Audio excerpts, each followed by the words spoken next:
আমাদের রাজনৈতিক কর্মকাণ্ডে কোনো বাধা দেওয়ার কোনো রকম নিয়মকানুন নেই। সামনে একটি নির্বাচন ফেব্রুয়ারি মাসে তারা বলছেন, 2-3 মাস পরে।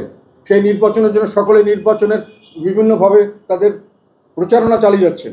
তারা তাদের ভোটারদের সঙ্গে করছেন, তাদের প্রোগ্রাম তুলে ধরছেন। আমরা একটা নিবন্ধিত দল, আমরা কোনোখানে যেতে পারছি না, কোনো কিছু করতে পারছি না। এখানে বসে আমরা একটা স্বাভাবিক একটা মত বিনিময় করবো, এটুকু পর্যন্ত সরকারের থেকে আমরা পারমিশন পেলাম না। তাহলে সরকার নিজের থেকেই ঘোষণা দিয়ে একটা সার্টিফিকেট দিলেন যে বর্তমান সরকার নিরপেক্ষ নন। সকল দলের অংশগ্রহণ, বিশেষ করে নিবন্ধিত এবং যার কোনো ব্যারিয়ার নেই এখন রাজনীতি, তাকেও তারা রাজনীতিতে আমাদের করতে দিতে বাধাগ্রস্ত করছেন।